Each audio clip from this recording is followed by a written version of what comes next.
What is up, everybody, and welcome back to the Triple H podcast, Happy Hour Hoops, presented by Trainwreck Sports. And we have a special reoccurring guest who hasn't been on in a while, Mr. Slick L himself, back in the Yeah, building to join Jake baby. and myself. What's up, Slick? How you doing? Doing great, boys. It's one of my favorite times of year, as you know. It's always fun to chat hoops with you guys, so it's an honor. Hell yeah! And if for those who don't remember, Slick is a Celtics fan, so we have another guy on our side here for the other we're all fans at war listening. now officially. One of the good guys. I have declared war today on multiple fronts too. Really, It's You're okay. not- We're not at the battle line yet, but I'm ready though. lining up. I'm lining up. Yeah, the preparations have begun, to say the least. Jake's allowed to root for us for one more series. Oh, I'm rooting. Oh, I want it so bad. I know, really me want too. it more than I think anything. the league does too. If Everybody we wants it. Yeah. So what we're referring to is Celtics Lakers, because you guys all know this, but Jake, big LeBron guy, obviously me and Slick, as I just said, Celtics. And we'll see. We're going to get into all the conference finals stuff. We're going to talk a little draft lottery. Most of the time we'll be on the series, but we got some news and notes to go over, and we'll hit the draft lottery at the end of the notes here. But let's start with the bombardment that we all got Sunday morning, waking up to Ja Morant at it again with the gun business. Ja Wick. No, Ja Morant. I mean, it's the same thing. And what I didn't know today, actually, I heard it on First Take that the dude whose car he was in with him and the dude who was actually on Instagram Live, apparently that's the same guy who's been with him at the strip club. Yep. He was one of the dudes in the SUV outside of the Pacers game.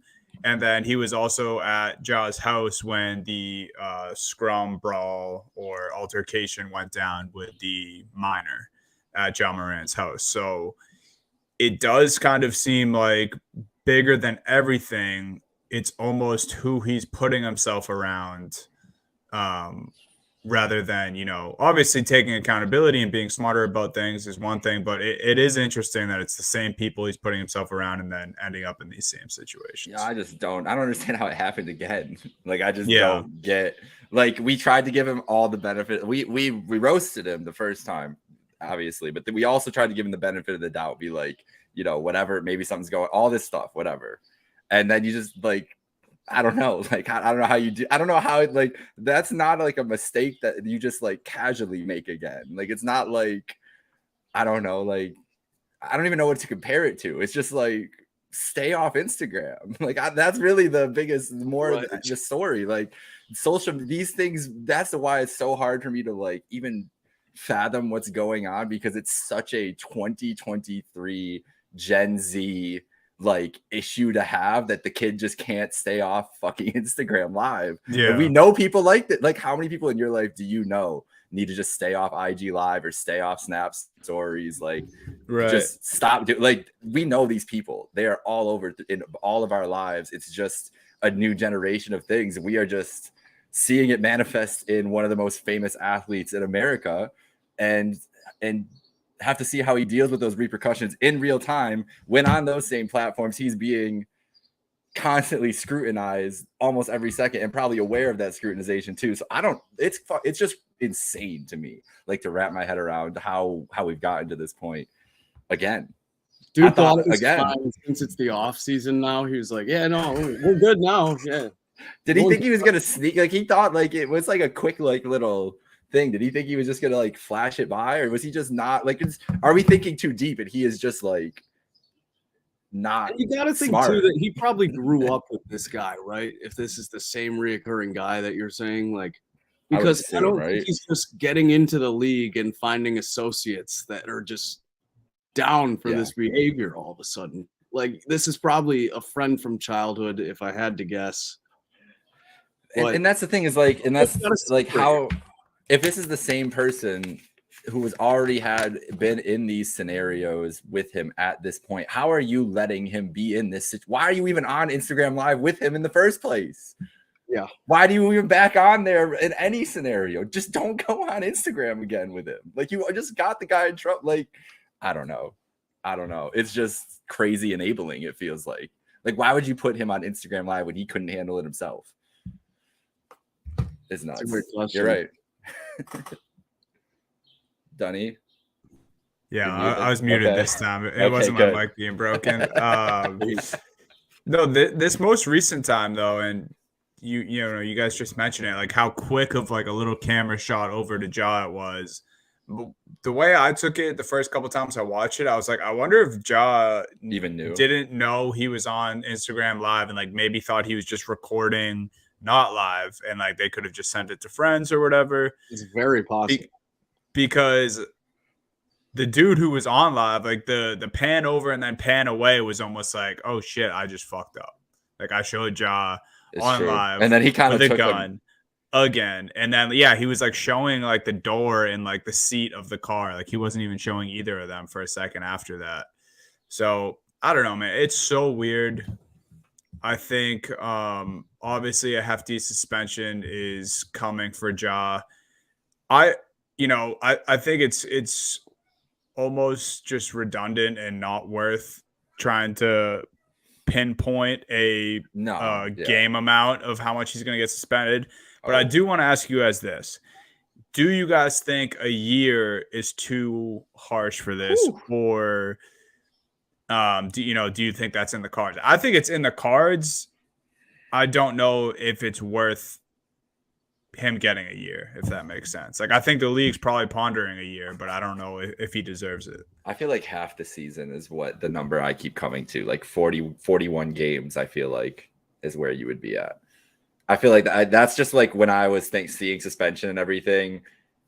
I don't know. That just or someone said 62 because he probably wouldn't play in all 41 games, so to give like a buffer, they would do something like that. But that just seems like, I don't know. I feel like maybe 50, maybe it's just a nice round number or something like that. It's unprecedented though, and they probably need to do something to set a precedent here. Like Adams, like you can't just let, especially the kids coming up are only more and more online. Like every person that comes into the league, and it's going to be 18-year-olds in a couple years coming into the league, are more and more online, more and more like used to just sharing their entire lives in front of everybody. And you got to set some kind of precedent here, I feel like. So if Ja has to go down and take 60 games or something, I would do it. I would go heavier, I think, on this occasion, just because when have we ever really seen anything like this before? We haven't, other than the Gilbert Arenas thing. And right, but we didn't see Gilbert Arenas. That was a very different time. We didn't actually see it. You're right. Yeah. I think. Sorry, go ahead. No, you go. I was just gonna say, I definitely think all possibilities are in the cards. They're considering all options here, but I'm kind of with Jake. I'm more leaning towards half the season or around there. Yeah. But I feel like this is like a 3-strike baseball situation. Like they're gonna throw him a bone with this second one because they didn't really expect a repeat offense after the IG Live in the strip club. Like, you would have thought that would have done the job. So you do really have to expand here with the expansion, but I feel like this is going to be like, okay, this is your last straw opportunity. And if there's any more, and if it is half a season per se, they're going to go crazy hard with a third if it were to come about. Yeah, let's hope it doesn't get to that point. I mean, I'm sure that Adam Silver too this is going to be like, the league is going to be working with Ja at this point. Like he is going to be close. Like there's going to be a program that they're putting up. Like we're probably not going to hear about all these details of everything, but I'm sure that the league is really going to step in. The Players Association is really going to step in, because this is one of the brightest young stars in the league. Like think of what we were talking about Ja about last year compared to this year. Like the complete 180 we have done. It's kind of, it's insane to where we've come around to, and the league is going to recognize that and really just want to figure out like what they can do to support him, because it's just whatever it is, it's not sustainable at this point, obviously. And there's something's cracking here. I think they're gonna meet with him and lay down that law and how they feel about it. And it's definitely gonna be hefty. Mm-hmm. A lot heftier than the first, but I think they're gonna say, like, listen, like, we want this to not be happening anymore. So this is your last straw. Yeah. Yeah, the last thing I wanted to say, and I don't know why it bugged me so much. It's not bothering me as much. I think it was just because it was said like right after the news came out, or right when the league kind of got notice of the Jazz situation. But Chandler Parsons commented on, I think, a Bleacher Report post on Instagram as soon as the news broke, and said suspend him for like the whole damn year or something like that, or suspend him for the whole year. And I was just like, it's just like, as much as I just said, like, obviously it doesn't matter, any of us, like, we're not picking the suspension length because it does, like, we're not in that position, and neither is any other former NBA player. Like, they don't have a say. The only former NBA player I want to hear about this, honestly, is from Gilbert Arenas and what he thinks about it, because I'm sure he knows what he did was stupid.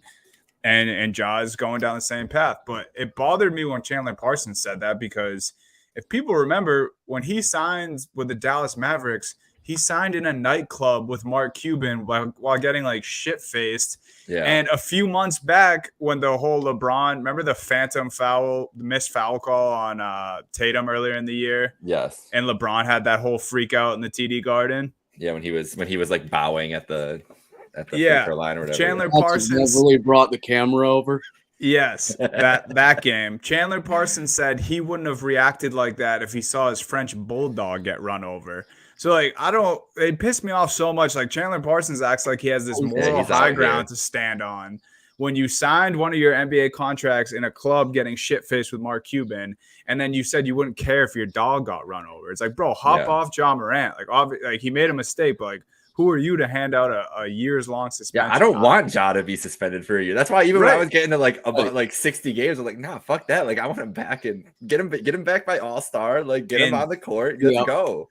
And that's exactly why it's going to be such a tough decision for the league, because they know, like you were saying, Jake, they know they need to discipline him. It needs to be something that scares the future of the league, so they don't do stuff like this.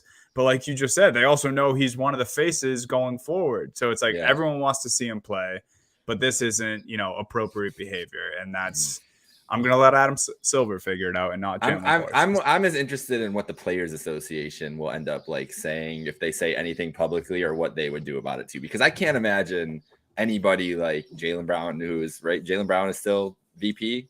Yes. Malcolm Brogdon, president. Yeah. Like, those guys seeing that, I'm sure that those guys are going to want to reach out. Obviously not right now. They're locked in on trying to win an NBA championship. But in the summer and everything else, like the Players Association leadership, like those guys, I'm sure step in and do something too. And that's as interesting to me as anything else too.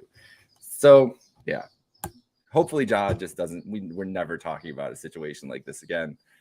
I'd like this to not be the running storyline to replace the Brooklyn Nets on Happy Hour Hoops, but yeah.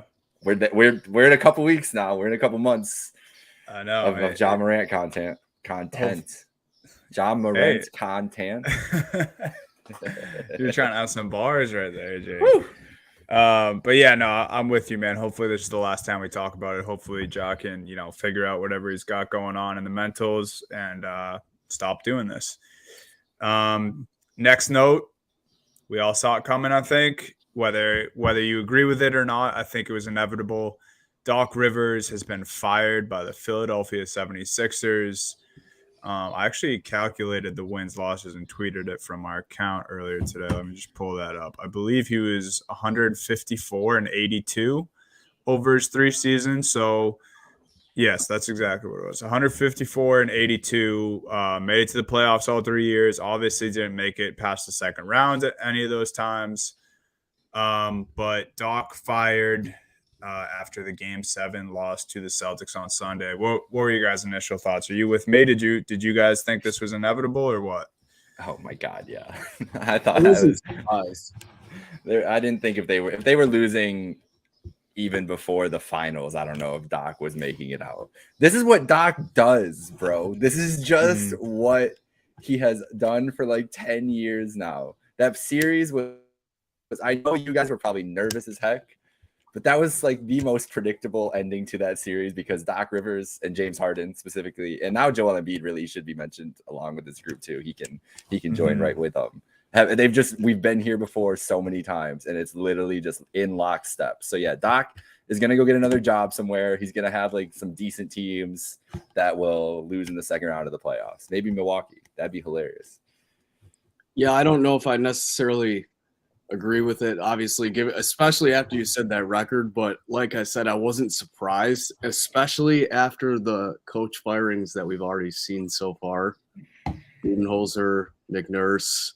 Though I might not have agreed with those either. Maybe it's time. I don't know. I'm glad I'm not making that decision. But also, we got to keep in mind this is Philadelphia.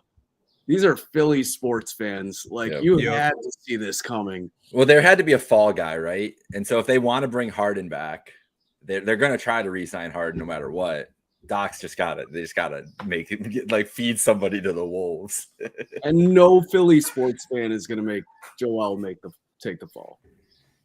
Yeah, unless Joel goes to New York. So I'm with you, Slick. I didn't necessarily think that it was deserving. I think, Jake, you're absolutely right. He does this all the time. He's had some of the most horrific blown playoff leads. But this specific series, Game 6 and Game 7, it was clearly his players quitting on him and not his coaching. So because he gets the wins, right? He got this team to the playoffs 3 years in a row. And it was literally James Harden playing one of the worst games I've ever seen in my life. Bro. And shout out Trista Crick, because she was actually the one who pointed this out today on TikTok.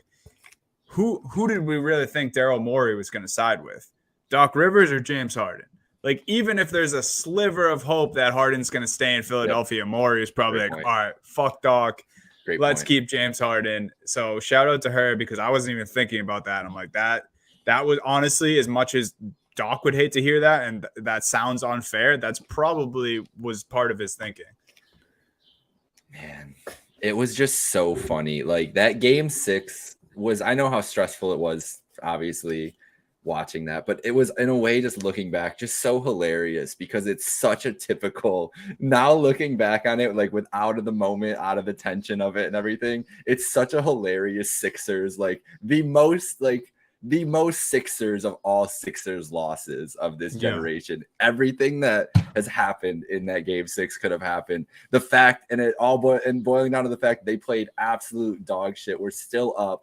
The Celtics turning the ball over, all this other stuff, and they still just they were never going to get it done. They were never going to get it done, because once Tatum, who would never lost confidence in that game, started going, all of them got deer in the headlights. Every single one of them. Nobody had any idea. Joel didn't want to go.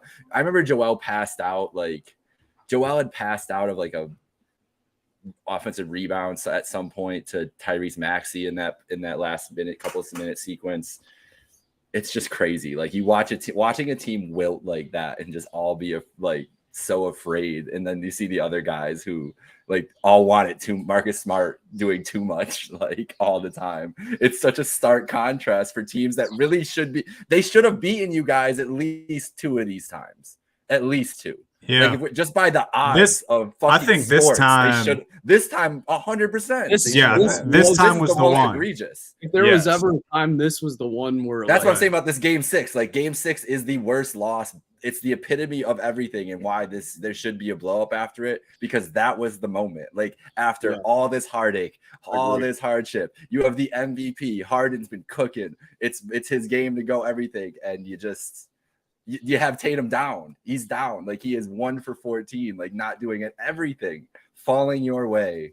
And then you still lose that game because Tatum just hits 3 threes in 2 minutes. And you're just what the fuck do we do? And that's the Sixers. Yeah, man. Shout out to Tatum for keeping his composure, especially going into that Game 7 after those previous 2 games, because my gosh. But oh my god, people Sixers totally should have come away with that Game 6. I thought our season was over with 5 minutes left. I really did.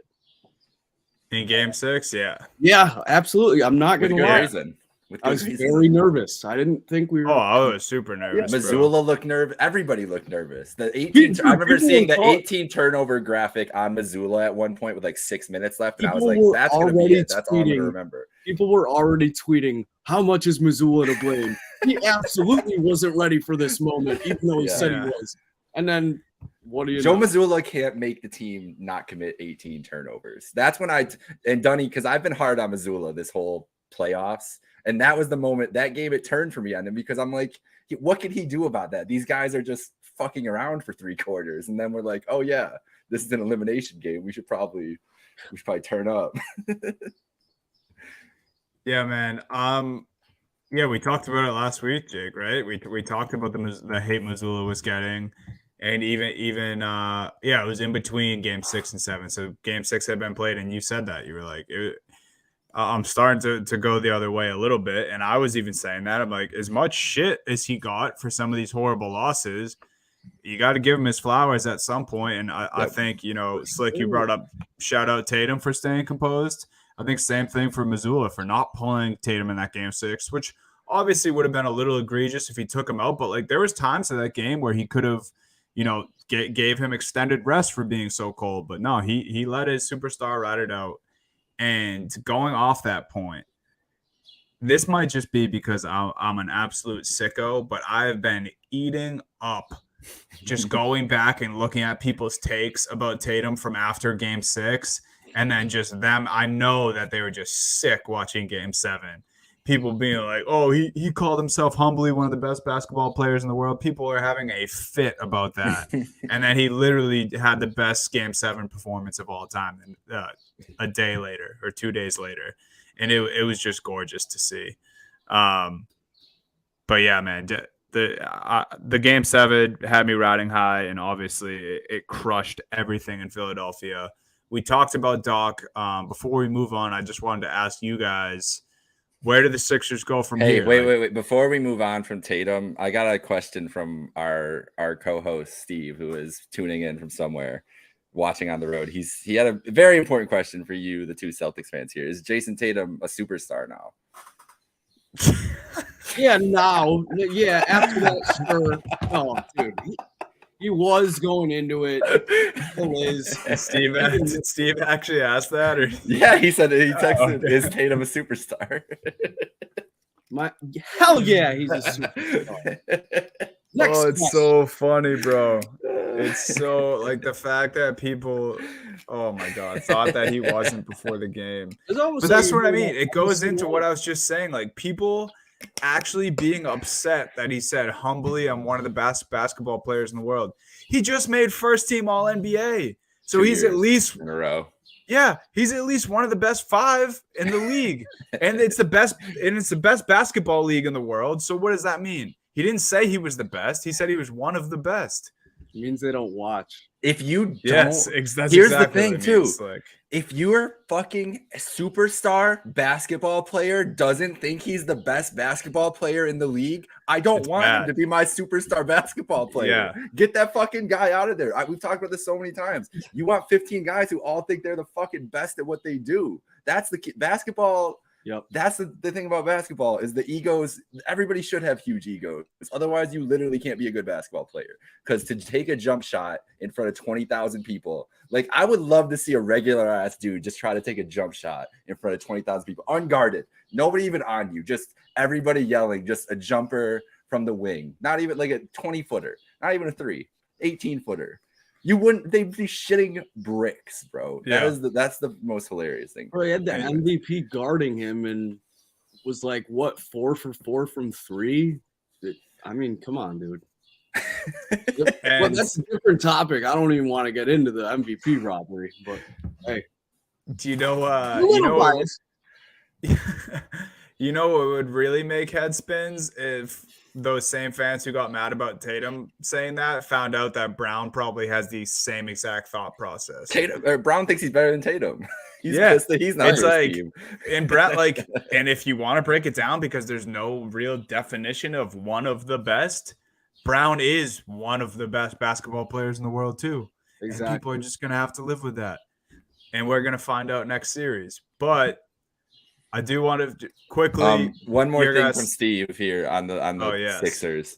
He said, I'd take Tatum over Embiid if I'm starting a franchise. MVF, most valuable fraud. That's where we are at with Steve.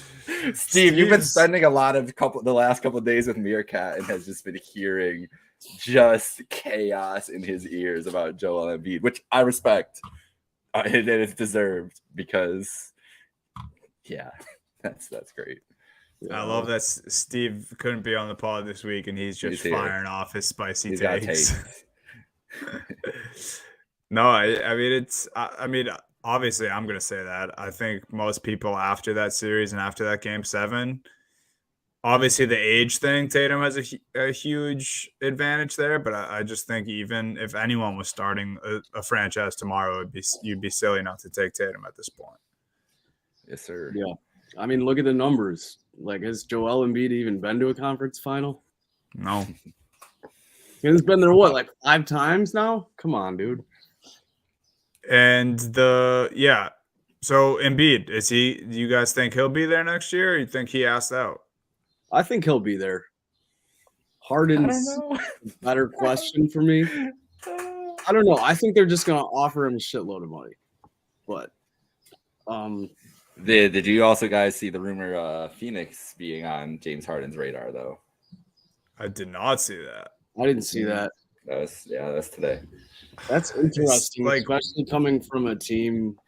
Well, they were talking about Kyrie too. Who would you rather take if you were going to sign another superstar? Superstar? We're talking superstars. These two guys don't qualify. James Harden or Kyrie Irving at this point in my mind. I mean, y'all know what I'm going to say. But I don't know what you're going to say.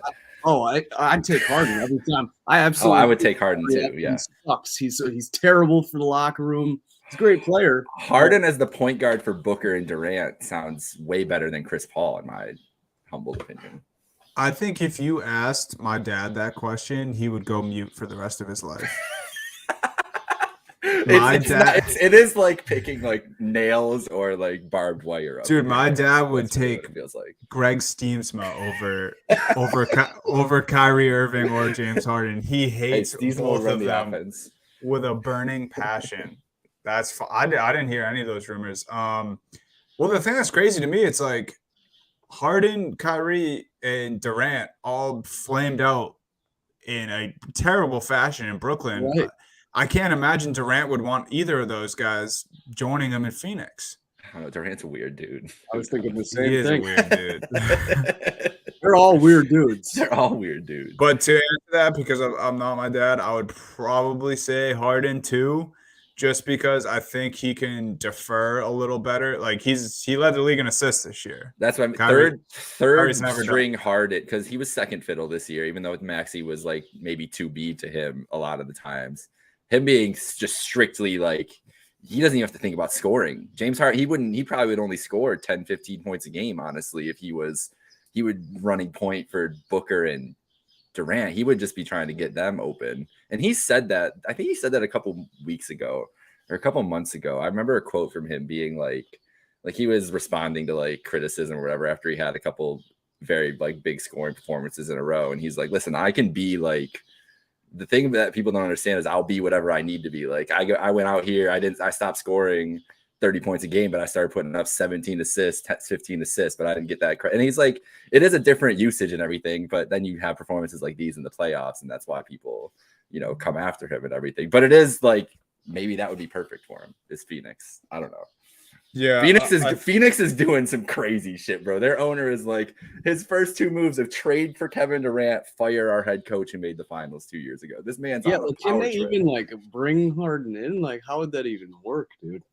That's crazy. You trade Chris Paul, I guess, and Ayton. Probably got to get rid of Ayton too. Yeah, Ayton's got to be gone. Yeah, that man hates his life there. He never wanted to be there. He tried to. Yeah, leave. the whole Doc Rivers thing and Monty Williams and Coach Bud. Yo, what if Doc ends up in Phoenix? Oh my god! My first thought today was that Doc's going to be the head coach in Milwaukee. That's what I'm thinking too. Just upgrade his team, and I honestly kind of hope that for Doc, because I think he got done dirty in this deal. Even though I would his love track record isn't the best, but I just feel like his style of coaching would mesh with Giannis. I was thinking like the mentality stuff, and Giannis is like in his like he's going like demon mode or something, whatever his post was the other day. So maybe it's going to be an angry Giannis, and if anybody can bring that out, it's probably, you're right, Doc would be the person to do it. Yeah. Then they would definitely lose. They would definitely be up 3-2 on the Celtics next year in the conference semifinals and lose. But yeah, I mean, it would be a fun year. Giannis might win MVP. So hey, go for it. And you know, it's the I guess it's not that crazy, but it's just kind of funny and unfortunate for Ime Udoka. But imagine this dude just waited. Look at all the jobs that are opening up. Like, he took that Houston job like this, bro, and now Phoenix is wide open, Philly's wide open. Do you think any of the contender? Do you think a contender would have taken a chance on Ime, or do you think it was just because the Rockets are like, fuck it, like what else should we do? Well, it's weird because the Celtics, I guess they weren't really a contender, but they were a legit playoff team when they took the chance. And now he's already proven that was a big swing. Well, both of the hires by Brad have been big swings at this point, because Mazzulla is even a bigger swing than Udoka is. But so I think they would, just after, you know, the fact that he already has a finals appearance under his belt. I think, you know, maybe not all of them, maybe Phoenix, Philly, and Milwaukee all wouldn't be throwing jobs at him. But I think just maybe leaving yourself some options and not taking the Houston job. And again, this could all change if he gets Wemby tonight. Wemby. And Bill Simmons mentioned that if they get one or two, the first or second pick tonight, that Jalen Green might be on the market. So I don't think Udoka is a Jalen Green fan. And that'll be a decent haul for whatever. And they probably and I would say that they are going for more established guys. They're probably going to try to be better quicker than not with bringing Ime in, with what they, you know, he's going to try to win games right away, I would imagine. So who knows? The lottery, you want to get into the lottery tonight? Yeah, I was going to say, I'm going to bring the odds up here. Perfect segue. I'd love to see these odds. Bulls 1.8%. I'm hoping for the three-peat for Big Cat if they get the Bears. Oh my God, I didn't even think about that. Oh, wow, number one pick. That's hilarious. I was wondering why. It's probably just because of what you just laid out. All their other major sports have gotten the number one pick. But when we first hopped on here, I just kept seeing stuff just announce that Wemby's a Chicago Bull already. I'm like, they don't even have like that good of a chance. No. Well, because if it's fixed, like every other draft lottery seems, the NHL draft lottery has been very sus the last 2 years, and maybe the NBA they're due for it. Do you know that Woj earlier said that he is the best prospect ever? And LeBron James playing in year 20 tonight in the Western Conference Finals is still out there. And that's even disrespectful to Michael Jordan too, I think. Because like Wemby did not, like, it's dominating in European basketball is different than winning a national championship or doing what and then someone quoted like the LeBron history or old NBA history quoted that tweet with like the hype video for one of LeBron's high school games, and it was showing like Wilt, Kareem, Russell, and it was like all these one names. Can LeBron, and this kid was 16 years old at this time, but I think it's a little much. But Wemby, like, what do you think is the best fit for him? I got the odds here too. Do you guys want to see him? Yeah, sure. I know that Detroit, Houston, and San Antonio all have the highest probability. I don't know if the odds are the same as the probability, though. So we got, let me go down a little bit. So we got, Detroit, 1.8 there for the Bulls. The Mavs, very interesting fixing team candidate there. Ooh. Can you imagine a Wemby and we've been waiting for a second star for Luka. That'd be a way to do it, right? Yeah, I was thinking about this earlier. See Orlando there with the 9%, and then that would be an insane fit with all the talent that they already have going on. What is Indiana? I can't read that. Indiana is 6.8, I think. 6.8, yeah, and Orlando is 9%. If either of those teams somehow landed Wemby, I think they would be fantastic off rip. Yeah. Halliburton and Wemby would be disgusting, bro. For me, I think best possible case scenario for him is Magic. But as an NBA fan, how sexy would it be to have D. Lillard and Wemby on the same team? Essentially, yeah, that's my favorite. I think just for the Dame deserves it more than anything. For sure, he does. Like that stroke of luck. Yeah, that's. I think best OKC. fit and yeah. Man, just so because if OKC won it, they would be so disgusting next year. You add him and Chet on the floor as your big. Talk about rigged draft lotteries. That would make me start suspecting. Yeah, no. If we're talking like actual best fit, like which team would jump the high, like take the biggest jump, it probably would be OKC. I think you're right there. I'm still sticking to my favorite, and what I want to see is San Antonio, man. I want him to be alone. Same. I want to put this best prospect ever to the test. He's going to go there. They have really no one else. I know people are going to come at me for Keldon Johnson being good again. Obviously, they have some talented players. Superstar Keldon Johnson to you. Yeah. But I think that's still where I want to see him go is San Antonio. Have him be by himself for a little bit, kind of have those early Cleveland LeBron years and see if he can just ball out like everyone says he's going to. Just not Detroit. That's all I really don't. If it's Detroit after the way the Cavs went out, it's going to be a long 30 years. I don't know. However long Wemby, the greatest prospect ever, stays there. Oh, jeez. Maybe he pulls. Maybe what if Wemby pulls an Eli Manning? I'm not going. What if it's like Charlotte ends up with the first pick and Wemby's like, listen, Michael, I love you, but I'm not moving to North Carolina. That would be bold. Oh my! He's like, I'll stay over here, bro. I don't care. I ain't coming to Charlotte. I don't even. Y'all ain't been good ever. I saw that would be crazy if he went to Charlotte. I saw Amani Bates saying that was one of the destinations he hopes he lands. I'm like, what prospect is like wanting to go to Charlotte right now? Yeah, it's crazy. But who knows, man? Wemby, it's going to be very interesting. Jake, I like that you brought up that the most polarizing prospect since LeBron is being drafted, or we're finding out the lottery selection the night of LeBron's first conference finals playoff game. So almost like they scripted it out. Yeah, perfectly that way. I told you, I saw it already. It's there.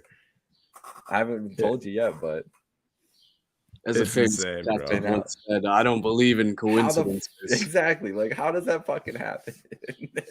Yeah. But we'll see, man. I think Wemby's, going to obviously make a huge impact on whatever team he joins right away. And even if, he's not the best, because I don't believe that until I see it, that he's a better prospect than LeBron. But the word I just used right before that, he probably is the most polarizing prospect we've ever seen, because social media wasn't nearly it wasn't even really a thing when LeBron got drafted yet. So, as far as talked about prospects, I'll give that to Wemby. As far as most talented prospects, I'm not giving that to Wemby until I see him play on an NBA court. But we'll see. We'll find out the lottery tonight. We'll see if Ime will have a nice shiny toy to coach, or we'll see if he goes. I think Ime's there. That would be a ballsy move. If Ime's the one they sent to go sit there. No, I bet they show him on like the video board though or something. It's going to be interesting. But I can't make conversation. I'm just going to lay off on any joke that is coming in my mind right now. And leave that. Especially if Harden goes back to Houston too, and they somehow that's what I'm so much hoping for. I just can't wait. Chaos, bro. This who would have thought that a draft lottery? Can you imagine what that's in the middle of May? The strip club that retired his jersey, the party that they will have back if James Harden returns to the Houston Rockets. Oh my God. We'll see, man. But let's get to the real show tonight, boys. Nuggets, Lakers, first game. If you're listening live, it's tonight. If you're listening anytime after this, first game has already happened, but we're going to break down the series.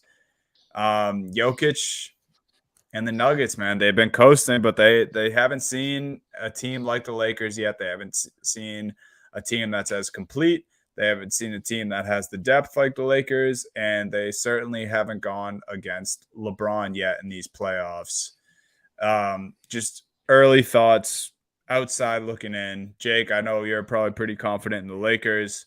Slick, what are your early thoughts on this Lakers Nuggets series? This one's intriguing, man. I've been thinking about it all day, and I can't wait to watch game 1 tonight because I actually think that Denver's been playing the better basketball, but I've been so impressed with how Darvin Ham made adjustments in the last series, especially against the Warriors. And the Lakers with the two big man thing. I mean, whatever you want to call LeBron alongside Anthony Davis, but this is going to be a really interesting matchup. I think tonight Denver's going to blow them out.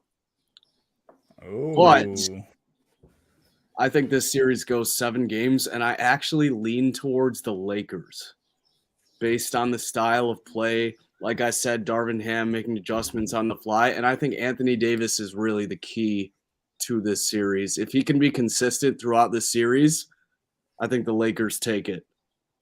And it'll also be interesting. I think they're better on defense as well. I was so impressed with their defensive ability. Obviously, we know they had a lot of size on the Warriors team, the defending champs, but they really did lock down when it mattered most, and it didn't just come through AD. And I think he's the key, but if they can all play team defense like they did in that last series, I think they can scrape away with this one. Be interesting to see who guards Jokic, though. Looking forward to that. Yeah. I did want, Jake, before you say your piece here, JJ Redick dropped this stat on his podcast the other day, and it blew my mind. But it makes sense when you talk about the amount of times LeBron's reached the finals. But LeBron is in another conference finals, and the only one he has ever lost was against the Magic in 2009. Jesus Christ. Yep. So you might have been smart to say the Lakers are winning in 7, Slick, because he hasn't lost too many times. But Jokic is on the other side there, and he's been crushing. The Nuggets have one of the more complete teams in the NBA. I think it's Nuggets Celtics as far as the deepest and most complete. But yeah, this is I'm super excited for this series, man. I'm with you, Slick. I think it's going 7. I don't even know definitively if I can say who's going to win. I would probably go slight edge to the Lakers. Just people can call me crazy and say that I'm just riding off stats right now, but I kind of am when it comes to LeBron stats, because the last time he lost the conference finals was 2009. Like I just said it, and it's like I wasn't even in high school yet. Yeah. It makes me so happy. I remember exactly where I was when I saw LeBron hit that shot against Orlando, and I think I could cuss myself because I was in like a little loft in like my grandparents' like camper at like a resort, and I like jumped up and hit my head so hard, and that's all I remember from that series. Anytime anybody brings it up, and not it's hard to bet against LeBron when he got that look in his eye, and this seems like one of those playoff runs that we're going to remember for a long time. My thing that you kind of sorry. No, you're good. You said pretty much just the fact that when he gets in this position, that was going to be the hammer of my LeBron point, because I didn't want to bring up the LeBron point. Like, he's not the main part of this. He's not been the best player for the Lakers. He is not going to be what wins them the NBA fight. It's going to be AD, like what you were saying, Slick. I think I'm in full agreement. What AD does they ain't going to stop Jokic, bro. Did you hear what Cam's quote was the other day? He said they asked him how he was going to stop Jokic, and they said, well, we're probably going to have to kidnap him and like hide him in a hotel room somewhere in Denver before the game. Well, Draymond Green. Yes. So but it does infer to me, like, does that mean they're going to go with the strategy of Jokic, you want to average 45, 18, and 15 all series? Cool. But Jamal Murray is going to be shooting 33%. and Michael Porter Jr. is going to shoot 30% from 3, and Aaron Gordon's only going to shoot 20%. And then what do you do? Because then it's Jokic versus Anthony Davis. And if AD's like, AD plays Jokic really well too. Like there was a game where AD this year, I think in Denver, I was meant to look it up before the pod, but I think there was a game that they played in Denver this year where AD like dominated Jokic. Pretty sure that there's one of those late games, like a Wednesday night random game, Lakers Nuggets, where even if he didn't dominate him, he had a great game against him. And in the past in his career has played Jokic really well. Like just he's the perfect antithesis of Jokic. Like Jokic is one of the smartest basketball players, and AD is a smart player too. And he's an athletic freak who can match him pretty much step for step what he wants to do offensively and make him work. That's the biggest thing with Jokic. If Jokic can get his, but if he's working by the fourth quarter when LeBron wants to turn it up, like, because Bron's not gonna take a shot in this first quarter, and then the second quarter he's gonna shoot like 12 times. Like that's what he's gonna do this series. And I even texted you, Slick, earlier. I said I'm gonna hammer them, and I did bet on the Nuggets tonight. I do think the Nuggets win Game 1 tonight, but then I'm like, well, I thought that with Game 1 for Lakers Warriors, and then they went balls to the wall Game 1 against the Warriors to kind of steal a game. So do they do that tonight? Like, and go, but I don't know even if they win that game in that scenario. I do think this is going to be a very slow pace series. Yeah. And this is going to be a lot low. I'll take the unders every single game because the Lakers are going to just go 24 seconds to the clock every time. And they're going to be backing down AD. They're going to be backing down. Yeah. Bron and AD are going to sit in the post and just power dribble until like 5 seconds left on the clock because they don't want the Nuggets to run, and they don't want Jokic in the open floor with those shooters or anything. And they want it to be a defensive grind, especially in Denver when the altitude's going to hit them like a ton of bricks when that game first starts, right? Like exactly. The adrenaline and everything. That's kind of yeah. Go ahead. That's just kind of why I was saying that it's the blowout tonight. I think they get caught off guard with that. And it's hard for me to see a game in this series that the Lakers lose like that's a nail biter. You know what I mean? I agree. I feel like they're going to win those nail biters. I think if Denver gets rolling, especially tonight, and catches the Lakers off guard, it's going to be ugly on the LA side of the ball. Well, and you made a point about it earlier too, Slick, about like LeBron's run is that when it gets to those close points in those games and it's just down to like will and determination, everything, who are you going to like? LeBron's not going to let them lose in some of these scenarios. Like he is just, none of those Nuggets guys have been in this scenario. And even when they were, like, I'm not a bubble fraud person by any stretch of the imagination, but it's still much different than playing in front of 20,000 people, especially when they're in Staples.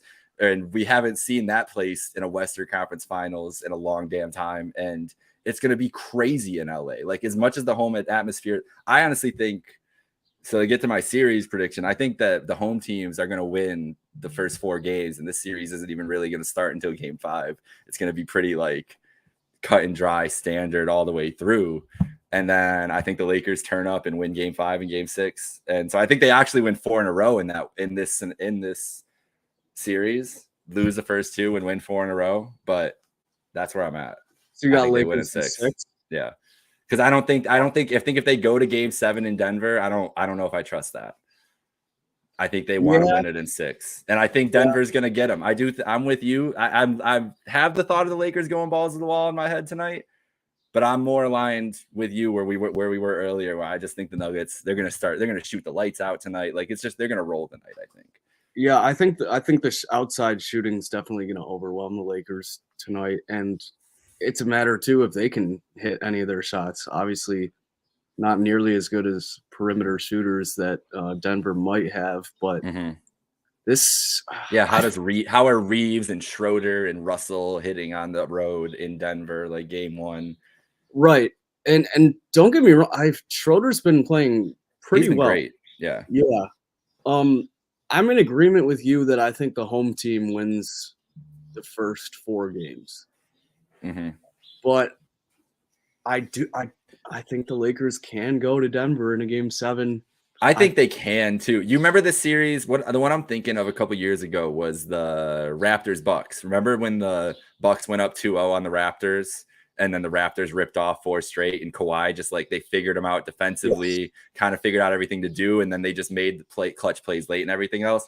that's kind of exactly what I see happening with this series. Like the Nuggets will get these 2 games. One will be good. One will be like they'll look great. 2 will be a tougher game. And then by game 3, the Lakers are going to figure something out with Jokic and just offensively. And I think they roll from there. That's how I think it's going to go. But I would not be surprised if the Denver Nuggets are in the NBA Finals and win in like 5 games either. They could dispatch the Lakers too. But the Lakers have been playing awesome for 2 months now, and I really don't think that's going to happen. That's where you bring in Scott Foster when they're down. Oh, Scott!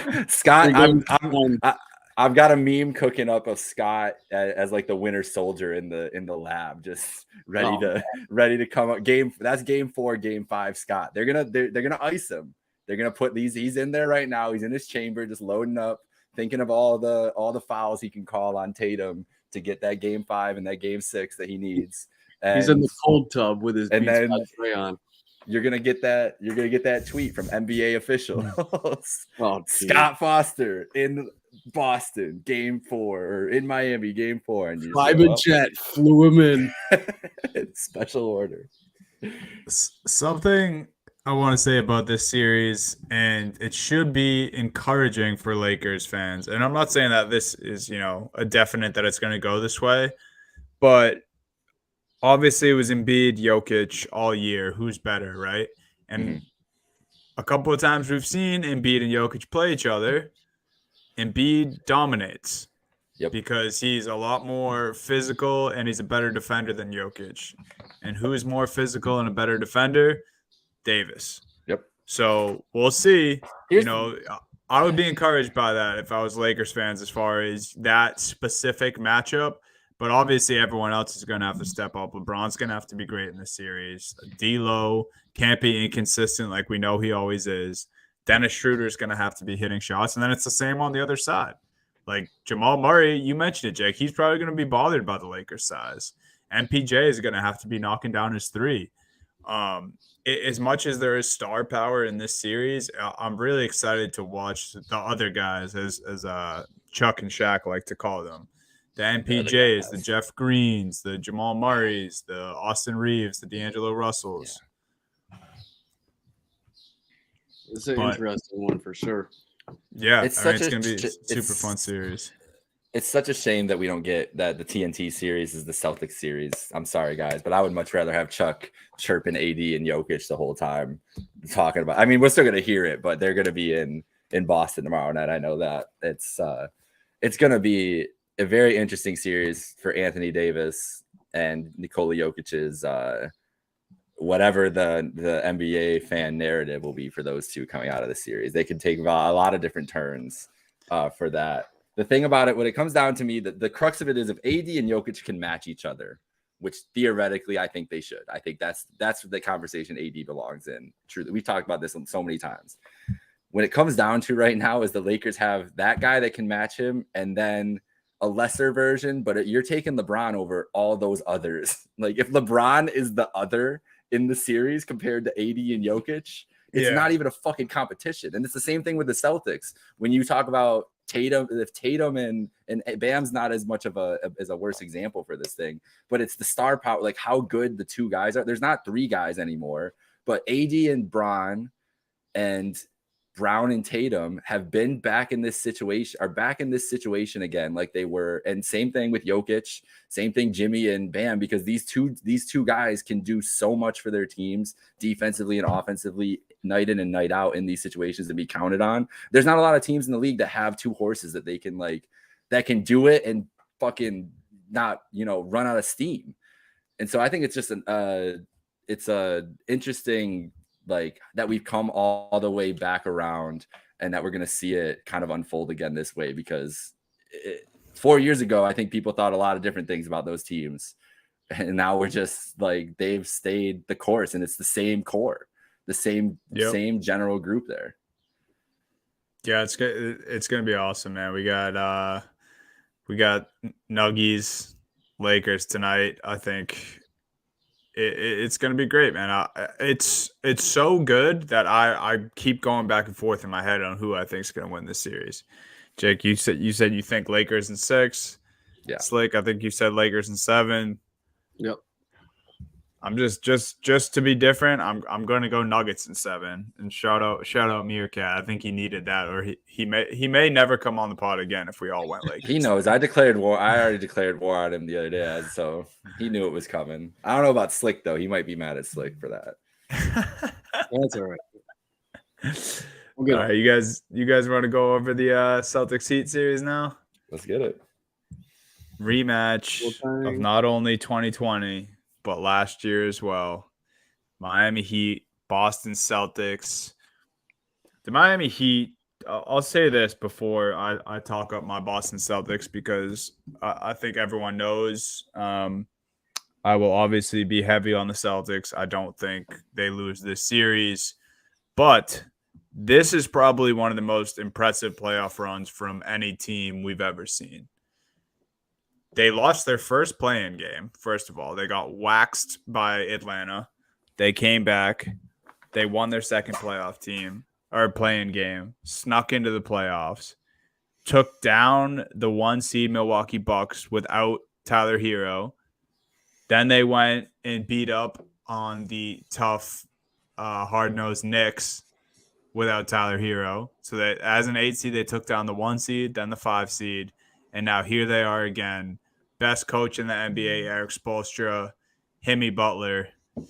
This Heat team just does not die. And, before I go on this whole series about how much I love the Celtics and how much I think they're going to win, I had to give Miami their respect. And that's as much as they're going to get from me the next 2 weeks. Steve thinks that Steve's been on this theory. He's texting us right now. I also want to give him his official prediction. So you're not alone, Dunny. You guys, because the Stevie Boston and Dunny Boston here are just afraid of the Lakers and they want to pick the Nuggets. So I get it. It's fine. No road team wins, by the way, which I could see that I'm very scared of all these road games in Denver.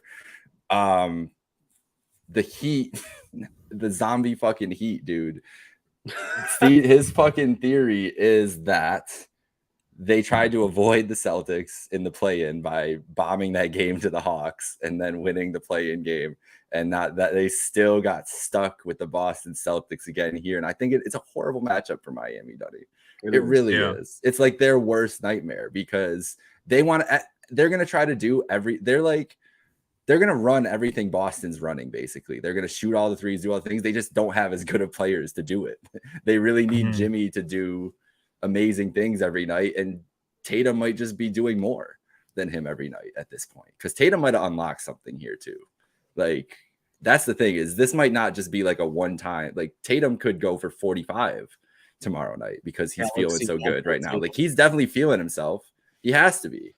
Yeah, I mean, that was apparent just like 10 minutes into the game in game 7 because he hit a couple of early shots, but then like his first 3-ball didn't go, and then I think he missed a layup or a jumper like shortly after the missed 3. But then after that, it was just like, holy shit. And then he turned to the crowd and said, "This is my city," I think on his 38th point and 4-3. And he talked about it after the game, how much he loves Boston and the TD Garden. And yeah, I'm in agreement with you, Jake, but I think it's so important that we have, and obviously we have home court advantage. It's the 8 seed versus the 1 seed or the 2 seed, but it's so important, I think, because if they somehow did have to go to Miami, and Miami had the home court advantage in this series last year.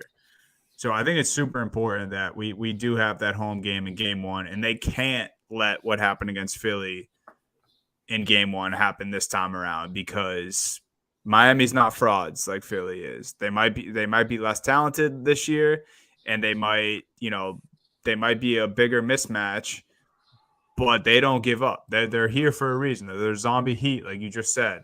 So I think it's super important the Celtics take game 1. I think you're right. I think Tatum's going to be still on fire. I think he's going to still be in his zone in his home building. Yeah, what do you think, Slick? Yeah, I'm in agreement with all you guys. This is absolutely terrible matchup for the Heat. I don't know if they were ducking the Celtics. They might have been grateful that they didn't draw them first round. Yeah. But after watching the Bucks series, dude, Donnie, you said this is one of the most impressive playoff runs by a team quite some time. I think you got to acknowledge by a single player too. Yeah. I cannot again some of the shit I've been seeing from Jimmy Butler. And I know that open look he got for 3 in the series last year against the Celtics. So that I can never over in his mind. Dude, I was nervous as hell. I'm never gonna go into a series as a Celtics fan against a Heat-led Jimmy Butler led Heat and not be a little bit nervous. Just a little bit.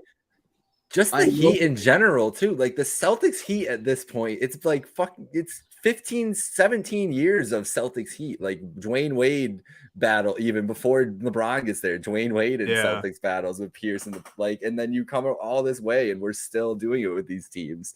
Like it's got to be up there in terms of like our rivalries and matchups of our generation for sure. Like how many times have they matched up now in the playoffs of these last 14 years or whatever? It's probably like 6 or 7 at least. It's crazy. Mm-hmm. It's so nuts, man. It's gonna be great, I think, regardless. Even if it's lopsided, I think we'll have 1 or 2 special games where it's close and it's Jimmy Butler versus Jason Tatum. We might have who knows, we might have a Bam game in there. Honestly, I bet we'll have a Bam game in there, Jake, because how many weeks in a row have we been like, Bam just won't step up. Bam just won't step up. And as soon as he plays the Celtics, I bet he'll fucking hang 40 on my head. I was going to say, he's definitely hitting every mid-range jumper he takes tomorrow night. Yeah. He better hope he does, because if Al can keep Embiid out of the paint like he did, Al Horford, sure as hell is not getting in that paint. I think Al just Jedi mind tricked Embiid. I really do. I think he constantly does. I don't think he just did. I think that's he brings the force out and he's just like, you're not gonna shoot this putback that you would normally shoot, and Embiid passes it out to Harden to brick a 3. And it was crazy. Good for Al, man. He showed up exactly. I hope that man I hope they bought him dinner, like a nice big steak, a big ass bottle of wine, like whatever he needed, they should have given him after that. How could a basketball fan hate Al Horford? Al Himford. I'm giving Steve said Al Horford is him. I'll say Al Himford. I want to read you guys this quote because this is perfect. Oh, they reporters were asking the other Celtics players about Horford today, and I can't find the exact quote, but Malcolm Brogdon was basically like, Al's our guy, he's our leader. Like we're trying to get this for Al. Like we're trying to get Al a championship so he can go out on top. And I think most fans around the league are rooting for Al Horford at this point. Obviously, he's got some haters. Every player does, but yeah, he's been an anchor for this group. He's been a defensive. He might be leader. Rooting against Anna. Yeah. Well, yeah, she's part of it. I love the whole Horford family, but I understand, why some people don't like Anna. She gets into it with people on Twitter. She wants the smoke. She's ready for it. That's what I was gonna say. She can handle it. Though. Yeah, she's good. She's good for it. But while talking about Horford and while we were just talking about Bam, the last 2 things I want to talk about in this series in general is matchups. Because when you talk about Bam and Slick, you alluded to it there with how well Horford did on Embiid. I think it's going to be crucial. I would be surprised if Mazzulla went back to Derek White in the starting lineup. I think he should roll with the 2 bigs until it stops working. And I think Rob Williams and Al Horford could very well give Bam fits in this series. And they just really don't have size or versatility at that position after Bam. That's one thing I'm really looking forward to and seeing if that can hold true. The next thing is who in their right mind on the Miami Heat is going to try to cover or get the Jason Tatum assignment in this series, because I've been trying to think about it. Like, I'm actually genuinely curious who Spo is going to go with. Like, is he going to exhaust Jimmy Butler and put Jimmy on Tatum to start this series? I feel like I also have a hunch that they'll play a lot of zone, but when they are in man, like who is going to check Jason Tatum? You guys think it's Jimmy? I do solely for the fact that I can't see anybody else doing it. But you made such a good point. Like Jimmy Butler, his last game played 41 minutes. Like 41 minutes of guarding Jason Tatum potentially. It's not going to be easy. You're going to get tired. I just don't know who else does it. It's definitely not going to be Kevin Love. Yeah. It's definitely not going to be Max Strus. I think Caleb Martin. I think Caleb Martin's going to get the assignment a lot of times. I said that to my boss the other day, Jake, because he was asking me, and I'm like, that's the only guy outside of Jimmy. And like he's still giving up a lot of size to Tatum. He is, but they can't afford Jimmy doing that up and back. I don't think. I don't even think Jimmy's going to be on Brown. Honestly, I think Jimmy will be on Smart. At least for most of the game. Maybe Smart or Rob too. Yeah.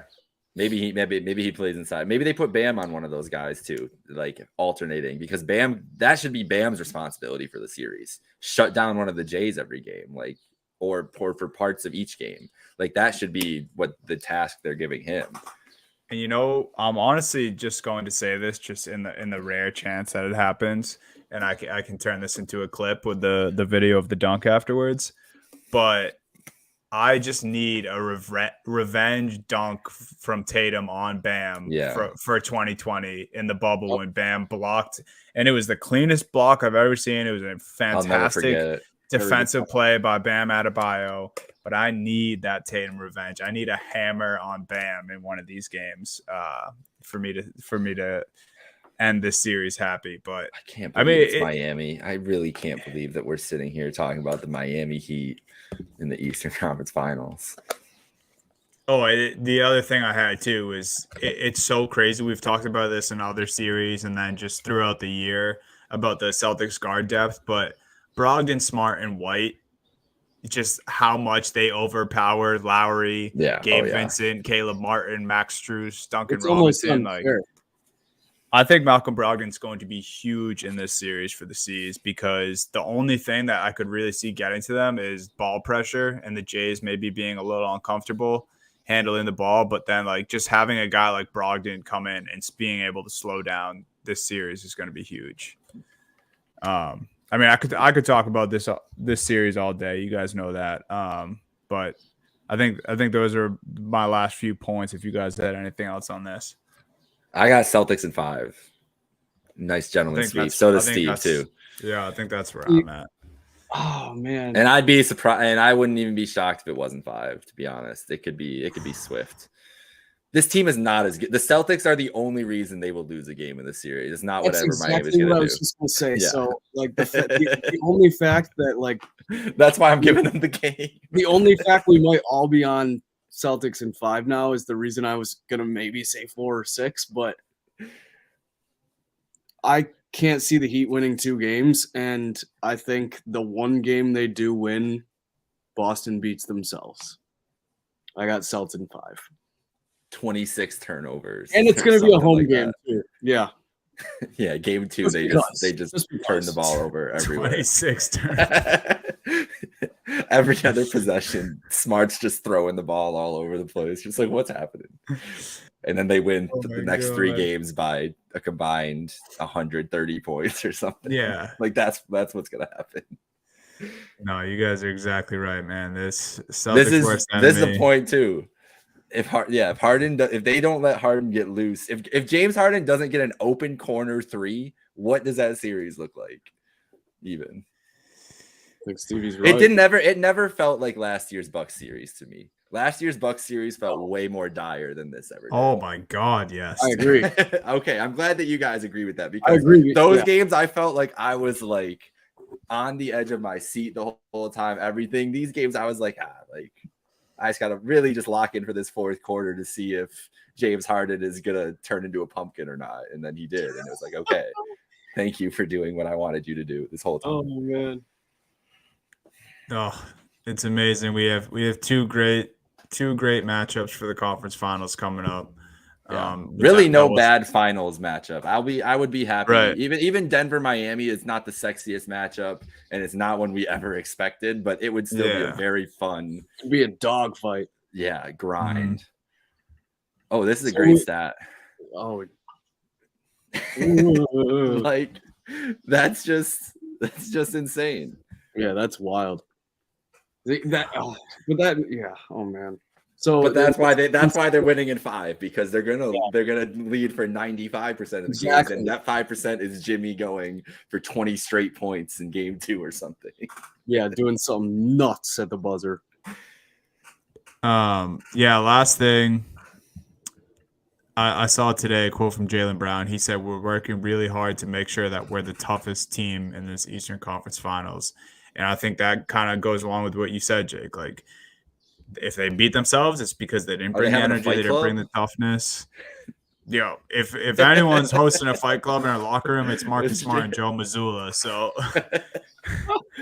just every day after practice. All right, fight club time, guys. Right, time to watch today. In an interview a few months ago, Jaylen Brown said that him and Smart have like wrestled, put each other in headlocks in the locker room before in like actual scrums. So, a little breaking news right before we get off. If you're watching live, Chris Haynes just tweeted the Los Angeles Lakers plan to start Dennis Schroeder in Game 1 of the Western Conference Finals. Ooh, I was wondering that. I was talking about that with my coworker today. We were wondering what the starting lineup would be. Does that mean Vanderbilt's out?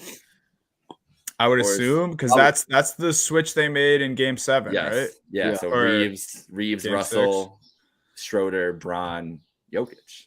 So they're so they do not want to play slow tonight. They are like, let's go, let's run. They're gonna let it start the game. Yeah. Whew, damn, we're gonna have like a 40-37 first quarter.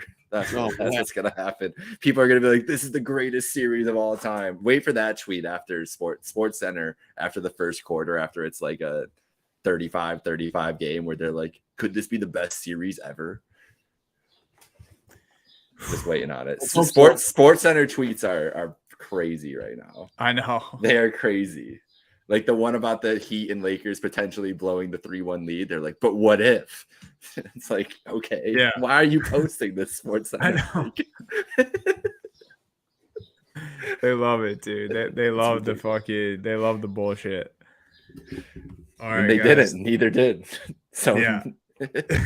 Thank you. So thanks a lot, Sports Center. That's my last note. Yeah, that's how we'll end. Thanks for nothing, Sports Center, and thank you guys all for listening / watching. Subscribe to the YouTube, please, at Happy Hour Hoops 1 on all socials. Follow Trainwreck Sports. Slick, you got anything to plug, man? Just be tuning in on Saturdays for the slickest day of the week. Doesn't get much more slick than a Saturday, especially when there's a UFC fight card. You can always count on me for the picks. I'll be there, and I'll be spitting some gibberish. Let's go. And we're going to make free money while we're doing it.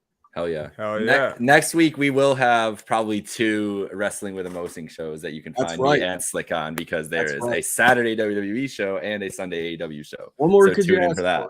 What more could you ask for? No, it's great weekend. Memorial Day week. I can't believe next week is Memorial Day. It snuck up on me real bad this week. Yeah, for sure.